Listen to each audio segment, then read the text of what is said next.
ইব্রাহিম আলাইহিস সালাতু ওয়াস সালামকে 113টা পরীক্ষা করা হয়েছিল। সে 113টা পরীক্ষার মধ্যে 113টাই অ্যানসার পেয়েছিল। আপনাকে কি পরীক্ষা করা হয়েছে? কি পরীক্ষা করা হয়েছে? আপনি মুমিন দাবি করেন, আপনি মুমিন নিজকে মনে করেন, কিন্তু আপনি মুমিন হতে পারেননি।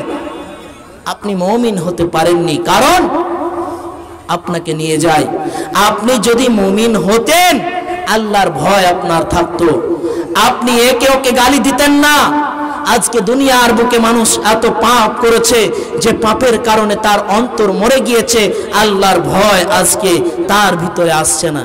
ভাইজান, এজন্য বিশ্বনবী জনাবে মুহাম্মদুর রাসূলুল্লাহ সাল্লাল্লাহু আলাইহি ওয়াসাল্লাম বলেছেন যে আমার উম্মতের ভিতরে যখন তোমরা 15টা জিনিস দেখবে, তখন আর ভাববে না যে কিয়ামত আসছে, বরং ভাববে যে কিয়ামত চলে এসেছে। কিয়ামত চলে এসেছে, তাহলে কার কারণে কিয়ামত আসলো? আল্লাহ রাসূল সাল্লাল্লাহু আলাইহি সাল্লাম বলছেন, যখন তোমরা দেখবে যে বেহায়া বেশরম নারী বেড়ে গিয়েছে, তখন তোমরা ভেবে নেবে কিয়ামত অতি তাড়াতাড়ি তোমাদের কাছে আসছে। অতি তাড়াতাড়ি তোমাদের কাছে কিয়ামত আসছে। তাহলে কারণ আমাদের কাছে কিয়ামত কেন তাড়াতাড়ি আসছে? মহামারী করোনা, মহামারী আল্লাহর আযাব কেন আসছে? আল্লাহ বলছেন যাহারাল ফাসাদু ফিল বাররি ওয়াল বাহর বিমা কাসাবাত আইদিন নাস। পৃথিবীর বুকে জলে এবং স্থলে যতগুলি বিপর্যয় দেখো, এগুলি হচ্ছে তোমাদের হাতের কামাই, এগুলি তোমাদের হাতের কামাই। এজন্য মুসলমান আল্লাহর ভয় নিয়ে নিয়ে, আল্লাহর ভয় নিয়ে নিয়ে, আল্লাহর ভয় নিয়ে নিয়ে, আল্লাহর ভয় নিয়ে নিয়ে, আল্লাহর ভয় নিয়ে নিয়ে, অন্তরে আল্লাহর ভয় নিয়ে জীবন যাপন করেন, আল্লাহর ভয় অন্তরে রাখেন। যদিও আপনি পাহাড়ের সমান গুনাহ করেছেন, হে পৃথিবীর মানুষ, তোমার দ্বারাতে আকাশের সমান গুনাহ হয়ে গিয়েছে, জমিনের সমান গুনাহ হয়ে গিয়েছে। এত পাপ হয়েছে যে পাপ নিয়ে তুমি দুনিয়ায় চলছো। হে গুনাহগার উম্মত উম্মতিরা, হে গুনাহগার বান্দা বান্দিরা, আমার আল্লাহ বলছেন পৃথিবীর আমার বান্দা বান্দিরা, তোমরা যত পাপ করবে, তোমরা যত গুনাহ করবে, গুনাহ করার পরে আমি মাবুদ তোমাদেরকে মাফ করে দেব যখন তোমরা আমার কাছে গুনাহ স্বীকার করবে। হে মুসলমানের দল, এবার আপনি বলেন আমার আপনার কত পাপ হয়েছে, আমি আপনি কত গুনাহ করেছি, আমি আপনি কত পাপ করেছি, যে পাপের কারণে আমাদের অন্তরকে মরে গিয়েছে। আজকে মসজিদে আজান হচ্ছে, হাইয়া আলাস সালাহ, হাইয়া আলাল ফালাহ, মুয়াজ্জিন ডাকছে নামাজের জন্য এসো, কামিয়াবির জন্য এসো। এর জন্য মুসলমান সময় দিতে পারে না, এর জন্য মুসলমানের দিল কাঁপে না। আর যখন কোন নেতা, কোন এমএলএ, কোন এমপি, কোন এরকম গান বাজনা আমাদের গ্রামে, আমাদের সোসাইটিতে, আমাদের বাজারে যখন এসে যায়, এই নিয়ে আমরা মাতোয়ারা হয়ে থাকি। হে মুসলমানের দল, কি করে আপনার ঈমান বাড়বে? তাহলে ঈমান বাড়াতে হলে মসজিদে যেতে হবে, কোরআন শুনতে হবে, হাদিস শুনতে হবে, আল্লাহর জিকির শুনতে হবে। যখন আল্লাহর জিকির আপনি শুনবেন, আপনার অন্তরে আল্লাহর ভয় আসবে। কাজে আল্লাহর ভয় অন্তরে নিয়ে আসেন। বন্ধুরে, আল্লাহর নবী বলছেন তোমরা পাহাড়ের সমান পাপ করেও যদি মাবুদের দরবারে যদি মাগফিরাত চাইতে পারো, আমার রব তোমাদেরকে মাফ করে দিবে। আমাদের আল্লাহ সুবহানাহু ওয়া তাআলা তোমাদেরকে মাফ করে জান্নাতের সার্টিফিকেটটা দিয়ে দেবে। তাহলে আল্লাহর কাছে আমাদেরকে চাইতে হবে, যদি না চাই তাহলে আমরা সফল হতে পারবো না। খুব সংক্ষিপ্ত সময়, কি বলবো নিজেও বুঝতে পারছি না। যাও, একটা যে কোনো সিস্টেম থাকা দরকার। আমি 1 মাস থেকে বিষয় তৈরি করে এসে যদি 5 মিনিট বলতে পাই, মনটা ভালো হবে না আপনাদের ভালো হবে? আপনারাই বলেন। এবার আপনি আমাদেরকে, তাহলে আমাদের অন্তরে আল্লাহর ভয় আনতে হবে। যদি আল্লাহর ভয় অন্তরে আনি, তাহলে আমরা মুমিন হব, আল্লাহর জান্নাত লাভ করব।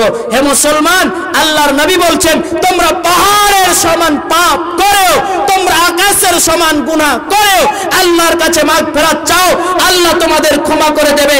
কারণ আল্লাহ তোমাদের পৃথিবীর বুকে 100-র মধ্যে 1টি রহমত দুনিয়ার বুকে ছড়িয়ে দিয়েছে, 99টা রহমত আল্লাহর কাছে রয়েছে। তাহলে আল্লাহ কি করতে পারে না? কি করতে পারে না? এবার আপনি চিন্তা করেন ভাইজান আমার, দুনিয়ার বুকে পাপ করেছেন, দুনিয়ার বুকে গুনাহ করেছেন, দুনিয়ার বুকে অন্যায় করেছেন, অন্যের জমি দখল করেছেন, অন্যের সঙ্গে মারামারি করেছেন। এতদিন বুঝতে পারেননি, আজকে আপনি বুঝতে পেরেছেন। আজকে থেকে তওবা করে নেন, আল্লাহর ভয় অন্তরে নিয়ে নেন, আল্লাহর ভয় নিয়ে নিয়ে দুনিয়ার বুকে কাজ চালু করে দেন। আজকে রাত্রে আপনি মসজিদে যান, আল্লাহকে বলেন, আল্লাহ পৃথিবীর বুকে আমি অনেক পাপ করেছি, আমি অনেক গুনাহ করেছি, আমি অনেক গুনাহ করে করে দুনিয়ায় চলেছি। মাবুদ গো, তোমার হাদিসে তো, তোমার কোরআনে তো দুনে বুঝতে পেরেছি মাবুদ, তুমি আমার গুনাহগুলোকে মোচন করো। তুমি রব, তুমি রহমান, তুমি রহিম, তুমি গাফুর, তুমি গফফার। যখন কোন বান্দা এই রকম করে করে আল্লাহর কাছে পানা চায়, আল্লাহর কাছে গুনাহ মাগফিরাত চায়, তখন আমার আল্লাহ তার ফেরেশতাদেরকে অহংকার করে বলে, ও আমার ফেরেশতারা, ও আমার ফেরেশতারা, দেখো দেখো দেখো, আমার বান্দারা, আমার বান্দারা আমাকে বুঝেছে, আমার কোরআন বুঝেছে, আমার রাসূলের হাদিস বুঝেছে। আজকে তারা গুনাহ স্বীকার করে আমার কাছে মাগফিরাত চাইছে। আমি আল্লাহ দেখো, আমি আল্লাহ দেখো তাদেরকে খুশি হয়ে মাফ করে দিলাম। ফেরেশতাদেরকে আল্লাহ অহংকার করে বলে, যখন কোন গুনাহগার বান্দা আল্লাহর কাছে মাগফিরাত চায়, আল্লাহর কাছে ক্ষমা চায়, আল্লাহ ফেরেশতাদের কাছে অহংকার করে। জি, আপনি দুনিয়ায় যত পাপ করে আল্লাহর কাছে যাবেন, আল্লাহকে বলবেন, আল্লাহ দুনিয়ার বুকে চলেছি, তোমার অন্তরে আমি আল্লাহর ভয় নিয়ে এসেছি। আল্লাহ তুমি আমাকে মাফ করে দাও। মাবুদ তোমাকে মাফ করে দেবে।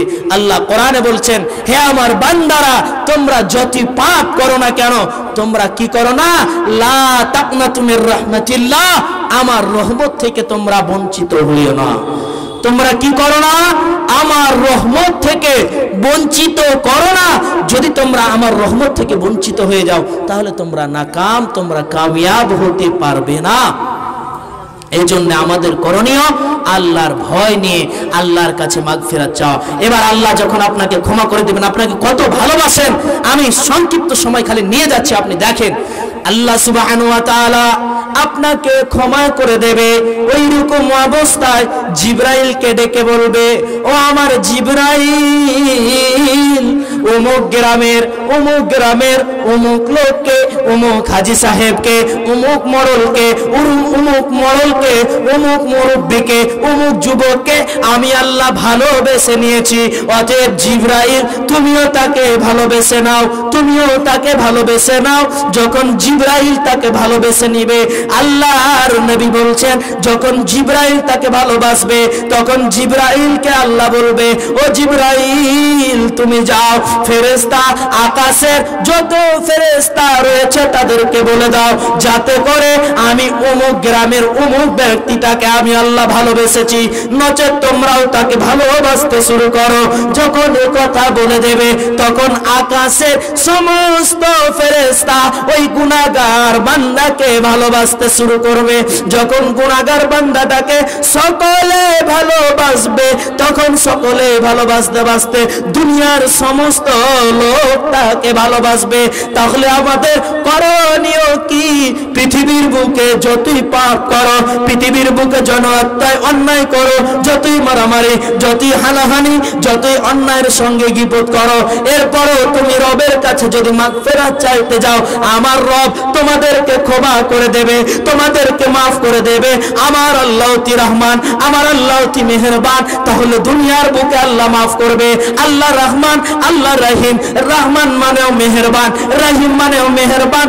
আল্লাহ দুনিয়ায় রহমান থাকবে, কিয়ামতের দিন রহমান থাকবে না, কিয়ামতের দিন আল্লাহ রহিম হয়ে যাবে। কেমন করে রহিম হবে? এবার সংক্ষিপ্ত আলোচনা এবার আপনাকে বুঝাই। আর রহিম, রহমান মানেও মেহেরবান, রহিম মানেও মেহেরবান। তাহলে রহমান আল্লাহ থাকবে দুনিয়াতে, এবং রহমান আল্লাহ থাকবে দুনিয়াতে, রহিম থাকবে কিয়ামতের দিন। এবার আপনাকে সংক্ষিপ্ত উদাহরণ স্বরূপ বুঝাই। এবার ধরেন আমি এখন পর্যন্ত বিবাহ করিনি, ধরেন আমি বিবাহ করেছি, আমার আগের স্ত্রী আছে, আমার স্ত্রীর একটা সন্তান আছে, 2 মাস বা 2 বছর বা 2.5 বছরের একটা সন্তান আছে, এবং সে সন্তান থাকার পরে আমার স্ত্রী মারা গিয়েছে, আবার আমি একটা বিবাহ করেছি।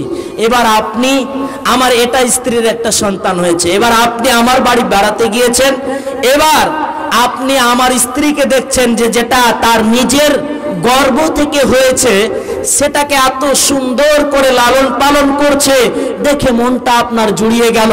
না জানি মাহবুব আলমের স্ত্রী কত সুন্দর ছেলে মেয়েদেরকে আদর করে, তাদেরকে কাজল দিয়ে তাদের মাথায় তেল দিয়ে দেয়, কিন্তু যেটা তার আগের মার তাকে কিন্তু সে ছুঁয়েও দেখে না।